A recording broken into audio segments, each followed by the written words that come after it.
All right, so today we're going to climb a mountain. Oh, like a real mountain. Oh, no, no. A philosophical mountain. Ah, I see. We're diving deep into Nietzsche's Thus Spoke Zarathustra. Now, that's a book that can definitely feel like an uphill climb sometimes. Exactly. So we're here to be your guides. Help unpack some of the big ideas, make it a little less daunting. Sounds good to me. Now, you probably heard the name Zarathustra. Maybe even that famous line, God is dead. But what did Nietzsche really mean by all this? And more importantly, how does any of it connect to your life in the 21st century? Yeah, that's the key question, isn't it? It's easy to get lost in the philosophical jargon, but we want to make this relevant to people's lives today. Exactly. So to help us out, we've got a few sources. Of course, we've got the text of Thus Spoke Zarathustra itself, Right, the main event. but we're also going to be peeking into Ecce Homo and The Will to Power. Ah, those are great choices. Think of them as Nietzsche's own director's commentary on Zarathustra. Exactly. They give us a glimpse behind the curtain, into his thought process and what he was really trying to achieve with this book. It's like having a backstage pass to one of the most influential works of philosophy ever written. Okay, so let's start with the main character. This prophet-like figure Nietzsche calls Zarathustra. Why choose that name? You might be thinking, wouldn't a prophet, someone who usually delivers messages from a higher power, be a strange choice for a philosopher like Nietzsche? It is a bit ironic, isn't it? Yeah. Especially since Nietzsche is famous for declaring the death of God. But it's a very deliberate choice. The historical Zarathustra was this Persian prophet who's known for establishing this fundamental battle between good and evil. Oh, okay. And you know what Nietzsche sets out to do? Dismantle that whole framework. So he's using this familiar image of a prophet to actually deliver a message that kind of turns the whole idea of prophecy on its head. Exactly. He's playing with our expectations, right? He wants Right. to shake us out of our comfort zones and force us to question everything we think we know about morality and meaning. And he doesn't waste any time doing so. Right from the start, Zarathustra comes down from his mountain retreat and drops this bomb: we have abolished the real world. Wait a minute. How can you abolish the real world? It sounds kind of crazy, right? But what Nietzsche is doing here is challenging this idea that there's a true world beyond the one we experience. So like the world we see and touch and hear and smell? That's not the real one. Exactly. This idea, which is often associated with the philosopher Plato, suggests that the physical world is just a shadow of a higher, more perfect realm, like a cheap knockoff. Oh, so everything we experience is just a pale imitation of the real deal. Yeah. But Nietzsche's basically saying, no, we're done with that. We're done with looking for meaning and truth in some otherworldly realm. We need to grapple with the world as it is without relying on these grand ideals or metaphysical crutches. So does that mean he thinks there's no such thing as truth? Or that we can just believe whatever we want? Well, not exactly. It's more nuanced than that. He's not saying truth doesn't exist at all. He's questioning where we get our ideas of truth from and challenging us to be intellectually honest about the values we hold. To really examine them and where they came from. Yes. And to ask ourselves if they're really serving us or if they're holding us back. Okay, I'm starting to see why this guy was considered a bit radical. So this brings us to another concept that's often thrown around in connection with Nietzsche, the overman. Now, I'll admit, when I first heard that term, I pictured some kind of Nietzschean Superman. Like, literally. That's an easy image to conjure up, Yeah, right? yeah. Capes and superpowers and all that. It's understandable given how that idea was, unfortunately twisted for some really terrible purposes in the past. But that's not at all what Nietzsche had in mind. So then what is the overman really about? It's about self-overcoming. It's about recognizing those limitations we all have, questioning the values that we've inherited from our families, our culture, society at large, and then striving to create new values that actually affirm life. Okay, so less about physical strength and more about inner strength. Exactly. It's about pushing beyond the boundaries of what we think is possible, not for others, but for ourselves. So it's a very personal journey of growth and transformation. Absolutely. Right. And it's not about reaching some final destination or becoming some perfect being. It's about constantly striving to become a better version of yourself. That's a really inspiring way to think about it. So for someone listening right now who's maybe feeling stuck in a rut, what's like one concrete step they could take toward this idea of overcoming? That's a great question. Well, one thing you could do is examine a belief you hold dear, something you've always taken for granted as true. Okay. And then ask yourself, why do I believe this? Is this something I've actually thought about critically, or is it just something I've inherited from my upbringing or my environment? So it's about becoming more aware of the forces that have shaped our thinking. Yes. And once you start to see those forces at play, you can start to make more conscious choices about what you want to believe and the kind of person you want to become. It's like taking ownership of your own life. Exactly. Okay, I'm starting to get a sense of what Nietzsche is all about. Hmm. But he wasn't exactly known for writing in plain language. That's for sure. And Zarathustra is no exception. It's full of these striking images and poetic language. It's more like reading a novel or a poem than a traditional philosophy book. Right. I mean, take that passage where Zarathustra compares himself to a storm, that the suns fly their orbits. It creates this image of a force of nature that is both powerful and solitary. It's beautiful, isn't it? And so evocative of what Nietzsche's trying to convey. Yeah, it highlights that kind of lonely journey of the person who dares to think differently. Exactly. And I think it also points to the fact that Zarathustra isn't some distant all-knowing sage. He's a deeply human character. He's vulnerable to pain and loneliness and doubt, just like the rest of us. And we see that vulnerability come through in those moments where he hesitates to speak his truth. He even says, "It is beyond my strength." That's one of my favorite passages. It shows that even someone who embodies this ideal of self-overcoming still struggles with those very human fears and doubts. Yeah, it makes him relatable. It reminds us that this journey isn't always easy or straightforward. There are going to be setbacks and challenges along the way. Absolutely. And speaking of challenges, Nietzsche throws down a big one in Zarathustra, that famous declaration, God is dead. Okay, so was he literally saying that God doesn't exist? Is he just advocating for atheism? It's a bit more complicated than that, I think. He's not just making a theological statement. He's making a profound point about the changing nature of values in the modern world. What do you mean by that? Well, Nietzsche recognized that the traditional foundations of morality, those rooted in religion or divine authority, were crumbling. So what happens when that foundation crumbles?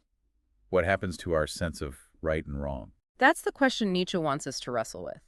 He's not offering any easy answers or a new set of rules. He's challenging us to think critically about where our values come from and to take responsibility for creating our own meaning in a world where those old certainties no longer hold. That's some heavy stuff. Yeah. No wonder they called him the philosopher with a hammer. Right. He's not afraid to smash those comfortable illusions and force us to confront the unsettling realities of existence. So it all sounds pretty bleak and depressing when you put it that way. But there's also this sense of possibility of liberation in Nietzsche's work, isn't there? Absolutely. He sees this death of God not just as a loss, but as an opportunity.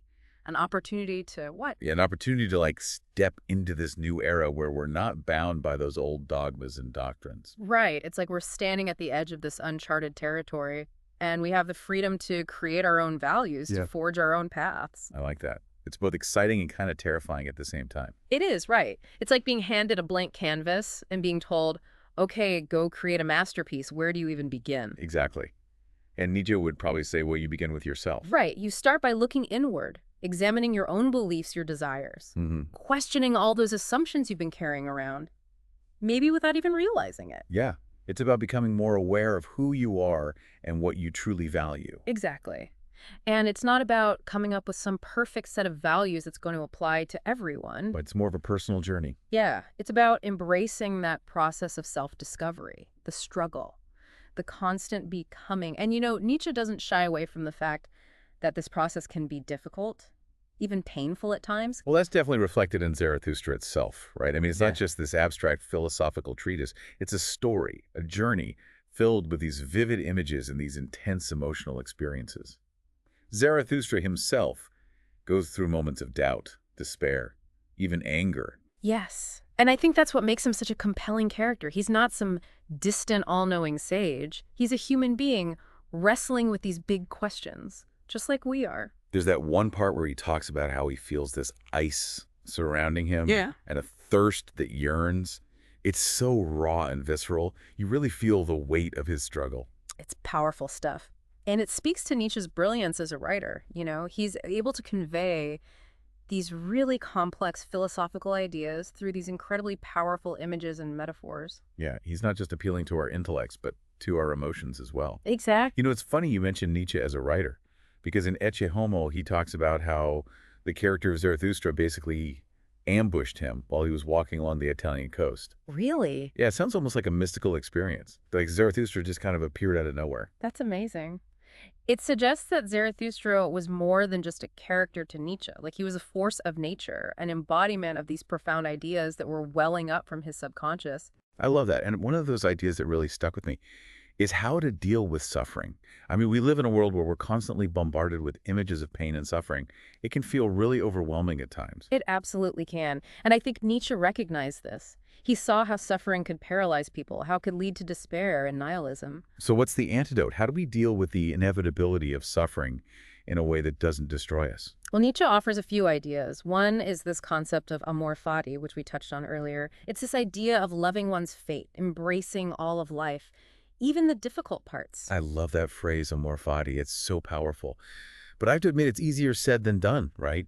How do you love the things that cause you pain? It's definitely a challenge, but I think for Nietzsche, it's about shifting our perspective. It's about recognizing that suffering is not something to be avoided at all costs. It's an integral part of the human experience. So it's not about pretending that suffering doesn't exist or trying to like numb ourselves to it. Right. It's about finding a way to integrate it into our lives in a meaningful way. It's about accepting that darkness and light, the joy and the sorrow, as essential parts of the whole. Exactly. And I think that ties into another important idea in Zarathustra, the rejection of pity. Ah, yes. This is one that people often misunderstand about Nietzsche. It is. They think he's advocating for cruelty or indifference to suffering. But that's not what he's saying at all, is it? He's not saying we shouldn't care about others. No, not at all. It's more nuanced than that. It's about recognizing that pity can sometimes be a form of condescension. It can keep people stuck in their suffering rather than empowering them to overcome it. It's like that line where he talks about the pitying one who saw with eyes that saw everything he saw, the depths and grounds of human beings, all their hidden disgrace and ugliness. Yes. And I think what he's saying is that this kind of pity can prevent us from seeing the full potential in others. It can be blinding. So instead of pitying people, maybe we should be asking ourselves, how can we support them in their struggles? How can we help them find their own strength and resilience? Exactly. And I think that's a much more empowering approach. It's about recognizing that inherent dignity and potential in every human being. This is all so fascinating. Okay, so we've talked about amor fati, the rejection of pity, and this idea of self-overcoming. But there's another piece of the Nietzschean puzzle that we haven't touched on yet, the will to power. Ah, yes. That's a concept that often gets misinterpreted. Yeah, big time. People hear will to power, and they immediately think of like domination control. Yeah. Maybe even violence. Right, and that's a very limited and inaccurate interpretation. For Nietzsche, the will to power is much more nuanced and complex. So how do we understand it in a positive and constructive way? Think of it as this fundamental life force, this energy that drives us to grow, to create, to overcome challenges. Like a driving force within us. Exactly. It's that push to become the best versions of ourselves. It's not about imposing our will on the world, but about harnessing our own inner strength. Precisely. Yeah. And that potential isn't limited to individuals. Nietzsche sees the will to power as operating at all levels of existence, from the smallest organisms to entire societies. Wow, so it's this universal force that's driving evolution, creativity, progress. Right. It's what pushes us forward. It's what makes life interesting. I'm starting to see how this connects to some of the other ideas we've been talking about, like self-overcoming and this rejection of traditional morality. It all ties together. Nietzsche argues that traditional morality, with its emphasis on self-denial and obedience, actually suppresses the will to power. Ah, so it's like putting a lid on a boiling pot. Yeah, the energy is still there, but it's not being expressed. It's being bottled up. And for Nietzsche, this leads to all sorts of problems, both on an individual and a societal level. So like resentment, nihilism, a general lack of vitality. Exactly. So what's the alternative then? How do we unleash this will to power in a healthy and productive way? Well, for Nietzsche, it's definitely not about indulging in our basest desires or trying to dominate others. It's about finding those creative outlets for our energy, pursuing goals that challenge us and inspire us to grow. So channeling that energy into something meaningful and life-affirming. Precisely.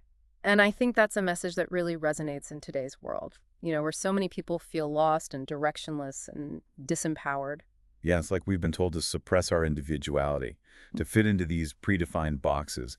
And we're starting to realize that it's making us miserable. It is. And Nietzsche's saying, no, embrace that will to power. Don't be afraid to stand out, to challenge the status quo, to create your own path. I love that. And it makes me think about the style of Thus Spoke Zarathustra itself. It's not your typical philosophical treatise. It's full of these strange and beautiful passages, these poetic pronouncements, these almost dreamlike sequences. It's like he's trying to bypass our rational minds and speak directly to our souls. He even refers to Zarathustra as a Dionysian dithyramb. He's drawing on the imagery of the Greek god of wine and ecstasy and creative frenzy. Exactly. It's like he's saying, this isn't just a book of ideas, it's a work of art. It's an experience.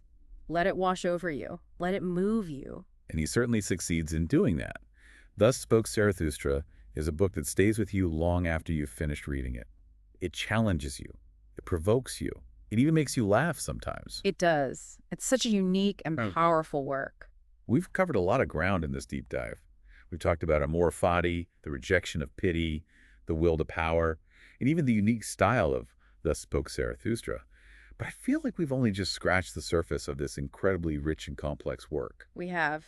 There's always more to discover in Zarathustra. There is. It's a book that rewards multiple readings. Each time you come back to it, you're going to find something new, some new layer of meaning. It really does make you think. And it's interesting how Nietzsche takes all these complex ideas and weaves them into a story. You know, it's not just dry philosophy. Thus Spoke Zarathustra has character settings, a plot. We're following Zarathustra on this journey as he grapples with these huge questions, and we're right there alongside him. It's true. It's like we're hiking that philosophical mountain with him. Exactly. And along the way, he encounters all these different characters who each represent, different ways of approaching life. Speaking of those characters, there's one that I found particularly interesting. The higher man. We see glimpses of him throughout Zarathustra, but he never fully materializes. He's more like an ideal, a vision of what humanity could become. Yeah, he's not a specific person, but more like a representation of those who embody Nietzsche's ideals. The self-overcoming, the will to power, the creation of new values. There's that scene where Zarathustra meets this peaceful man who lives among his cows. He's chosen this simple life, far from the complexities of human society. Oh, yeah, I remember that one. And at first, Zarathustra is almost dismissive of this guy's choice. He sees it as a kind of retreat from the challenges of life. I can see that. But then he has this realization. He sees the man's strength, his resilience, his contentment. There's this beautiful description where he's compared to a stone pine. Long, silent, hard, solitary, of the most resilient wood, magnificent, but in the end reaching out with strong green branches for its dominion. Wow, that's a great image. It is. It really captures that sense of quiet strength and growth. And I think it challenges our assumptions about what it means to be strong or successful. It suggests that true strength can be found in unexpected places, even in those who choose a path that seems, simple or unconventional. So what would you say to someone listening who feels like they don't fit in? Someone who feels like they're marching to the beat of a different drummer. I think Nietzsche would say, embrace that difference. Don't be afraid to stand out from the crowd, to forge your own path, He actually warns those higher men, those who are striving for something more, to keep your ground secret. For this today is of the rabble. He recognizes that those who challenge the status quo are often met with resistance, even hostility. It takes courage to stay true to yourself when the world is telling you to conform. It does. And that courage is something Nietzsche really admires. He sees it as an essential quality for those who are seeking to create something new, to push beyond the boundaries of what's considered, acceptable or possible. But even those who have that courage aren't immune to doubt and temptation, right? I mean, look at the old magician. He tempts Zarathustra with this promise of the great noon, this kind of final resolution, an end to his striving. It's tempting, isn't it, to think that there's this ultimate goal, this end point where all our struggles will finally be over. Right, and there's that line where he says, speaking of his own wicked, deceiving, and magic spirit, who is an adversary of Zarathustra from the ground up, forgive him, now he wants to conjure before you. Right now is his hour, I wrestle in vain with this evil spirit. It's almost like he's acknowledging that pull that those old ways of thinking have on us. Yeah, like even he can't completely resist the allure of those easy answers. But Zarathustra ultimately rejects the magician's offer. He chooses to continue on his own path, embracing the uncertainty, the challenge of creating his own meaning. And that's where we see the true strength of his will to power. It's not about achieving some final goal, but about the continual striving, the constant becoming. It's not about the destination. It's about the journey. Exactly. It's like climbing a mountain. Yeah. It's not about reaching the summit and staying there. It's about the challenge, the view from each new vantage point. I like that analogy. And along that journey, we're bound to encounter some difficult terrain. And one of those challenging encounters for Zarathustra is with the pitying one. Ah, yes. That's a powerful figure. It is. He represents a kind of warning, doesn't he? He's someone who's so overwhelmed by the suffering of the world that he becomes paralyzed by it. Zarathustra even says of this figure, but he had to die. He saw with eyes that saw everything. He saw the depths and grounds of human beings, all their hidden disgrace and ugliness. It's almost like this all-consuming pity can be a form of self-destruction. Yeah, it's not about ignoring suffering, though. It's about finding a way to engage with it without being consumed by it. It's about recognizing that we can't solve all the world's problems, but we can choose how we respond to them. And that brings us back to amor fati, doesn't it? This idea of accepting both the darkness and the light, the joy and the suffering. It does. It's about recognizing that even in the face of tragedy, there is still beauty, still meaning, still a reason to affirm life. Such a powerful message, especially in a world that can often feel so, bleak and chaotic. It is. And I think Nietzsche, through Thus Spoke Zarathustra, offers us a different way of seeing things, a different way of being in the world. So as we wrap up this deep dive into Thus Spoke Zarathustra, I think the question for all of us listening is this: where do we see that potential for overcoming in our own lives? What are those higher aspirations, those values that are worth fighting for, even if it means standing apart from the crowd? I think that's a great question to leave our listeners with. This deep dive is just the beginning. Thus Spoke Zarathustra is a book you can revisit again and again, finding new layers of meaning each time. It's a journey worth taking. And one that, like Zarathustra's own, can lead to some unexpected insights and profound transformations. So keep climbing that philosophical mountain, folks. The view from the top is well worth the effort.